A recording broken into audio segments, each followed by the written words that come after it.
The theme for the July Smash Our Stash collaboration was buttons, sequins, or gems. So what do you guys think that I decided to make with those?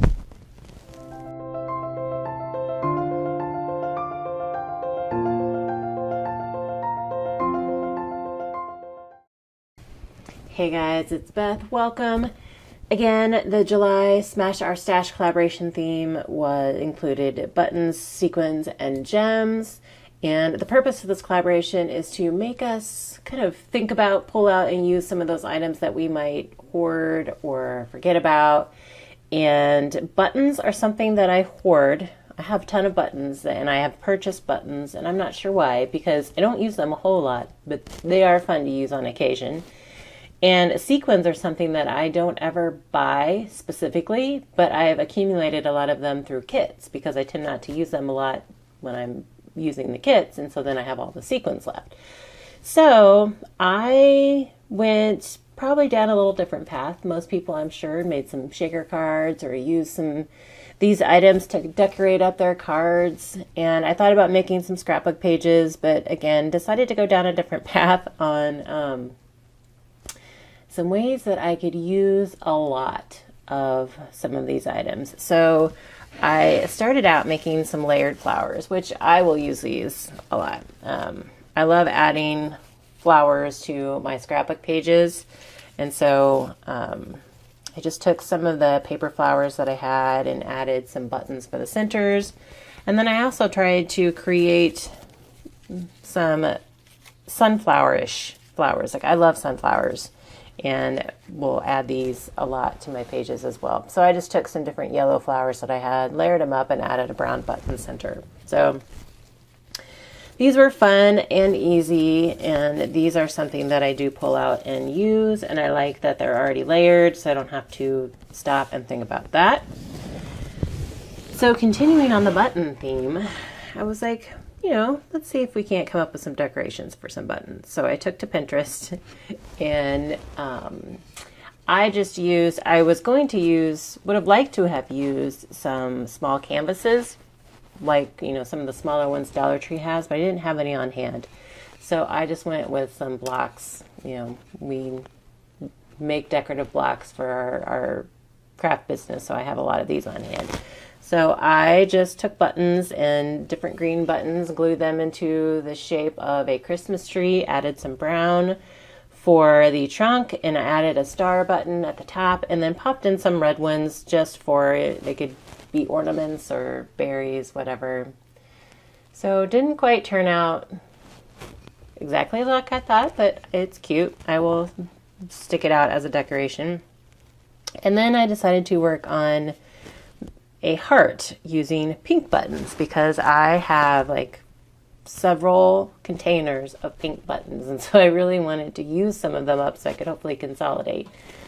So I made kind of a layered heart with different pink buttons and then just added a white bow at the top. So again, that one actually turned out a little bit better I like this one better than the tree, but I think they're both cute. So then for sequins, I was like, well, maybe I can make some embellishments using sequins. It'd be, use up a bunch of sequins at one time. So the first one I made, can you tell what this is supposed to be? I was trying to make candy corn, but I didn't realize after I got the yellow one, I didn't have a real bright orange to go with it. So the orange is kind of a light orange.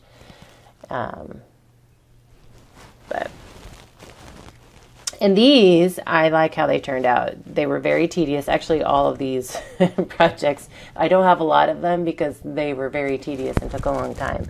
But these, I think, are really fun.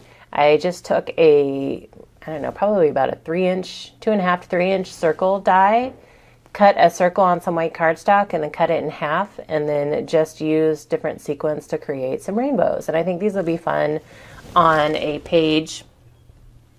scrapbook page as embellishment. And you can see I was just using whatever sequins I could find. So orange is not a very popular color in my sequins apparently. I did find a darker orange than what I used on here. They were just small. but then just kind of went through the rainbow of colors, and so I think those turned out. Hopefully the sequins will stay on there, but I could use those as an embellishment on a page easily. And then, you know, this could be a Halloween embellishment if I want to use it. And then I have some decoration pieces. I apparently need to go through and pull off all of the, I just used hot glue to glue all the buttons and the bow down, and now I have all the hot glue threads sticking out. So again, I chose a different path. Like Robert Frost, I tend to take the path less traveled a lot, but that's okay, because I feel like I will use these projects, and I, for some reason, just wasn't feeling. Normally I would probably do some scrapbook pages with these, but I wasn't really feeling the scrapbook pages this month. So I went with flowers, embellishments, and some decor pieces. So hopefully you guys got some different ideas on maybe how to use up a bunch of the buttons or sequins that are in your stash. And like these, you could do just about any shape on any of these. And like I said, you could use Dollar Tree canvases. You could take a frame and stretch some fabric in it and glue the buttons on if you wanted to. You could do just about any shape and create any type of pattern with the sequins for the embellishment. So limitless options. But hopefully it did give you some different ideas on maybe ways to use up a bunch of these like on a single project. So I can't wait to see what all of the other collaborators did with their sequins, buttons, and gems, and they will all be linked in the description box below, so please be sure to check them out for more inspiration. And I thank you guys so very much for your time today, and hope you all have a very crafty day.